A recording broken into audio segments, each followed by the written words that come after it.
Assalamualaikum warahmatullahi wabarakatuh. Perkenalkan saya Putri Ayu Silviawati, NPM 19108010001, kelas Oceanografi Rombel 1, Program Studi Aquakultur. Saya akan menjelaskan mengenai praktikum oceanografi. Jurnal yang saya gunakan ada 4 jurnal. Langsung saja untuk poin pertama adalah metode pengambilan sampling.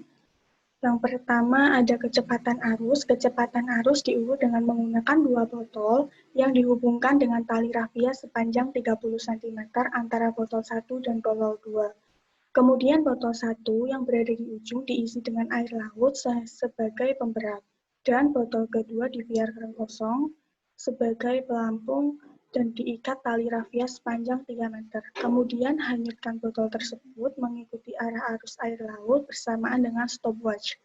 Amati botol dan tali rafia. Jika tali sudah mulai merenggang sempurna, matikan stopwatch dan catat hasil pengukuran waktu dan arah arus. Untuk menghitung kecepatan arus yang diukur digunakan persamaan P sama dengan S per T.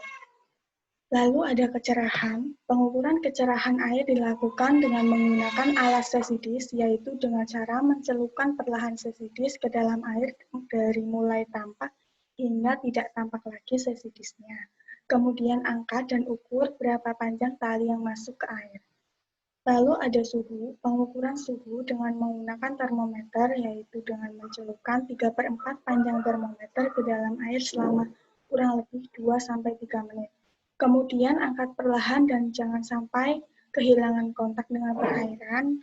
Dan selanjutnya amati nilai pada termometer tersebut dengan cepat dan tepat.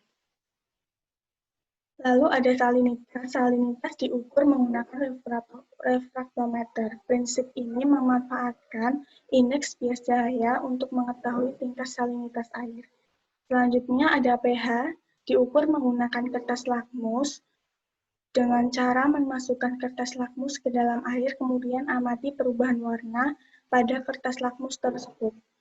Lalu ada gelombang yang diukur menggunakan tiang skala, yaitu papan kayu dengan panjang 4 meter, lebar 10 cm, dan tebal 5 cm, yang berskala tiap 20 cm.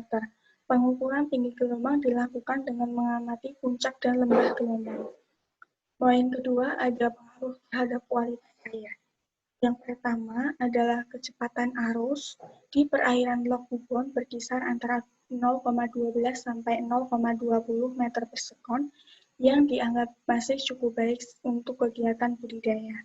Lalu ada kecerahan. Kecerahan di perairan Lok Bubon berkisar antara 1 sampai 2 meter yang masih mendukung untuk pertumbuhan alga. Lalu ada suhu. Suhu di perairan Lok Bubon berkisar antara 28 derajat Celcius sampai 31 derajat Celcius. Kisaran nilai tersebut masih mendukung untuk pertumbuhan Sauler paracemosa. Lalu ada salinitas. Salinitas di perairan Lok berkisar 29 sampai 36 ppb. Kisaran nilai tersebut sesuai untuk pertumbuhan Sauler paracemosa. Lalu ada pH. pH pada titik sampling di perairan Lok Bubon memperlihatkan nilai sebesar 7-8.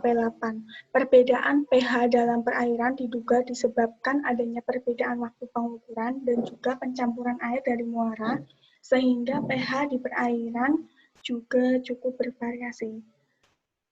Lalu ada gelombang. Sebaran tinggi gelombang di perairan Lok Bubon berkisar antara 0,35 meter sampai 50 meter. Kisaran ini masih sesuai untuk mendukung pertumbuhan. Lalu untuk poin yang ketiga ada hubungan. Yang pertama hubungan kecepatan arus dengan gelombang. Semakin bertambahnya kedalaman, maka kecepatan arus permukaan akan semakin berkurang. Dan jika kecepatan arus tinggi, maka akan menghasilkan gelombang yang besar. Yang kedua, suhu dengan salinitas. Semakin bertambahnya kedalaman, maka semakin menurun juga suhu air pada kedalaman tersebut.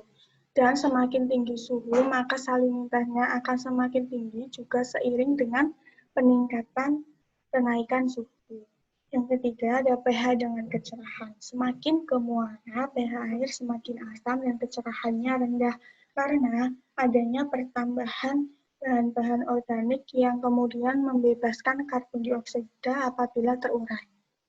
Berikut adalah daftar pustaka dari jurnal yang saya gunakan, itu ada 4. Terima kasih. Apabila ada kesalahan, saya mohon maaf. Wassalamualaikum warahmatullahi wabarakatuh.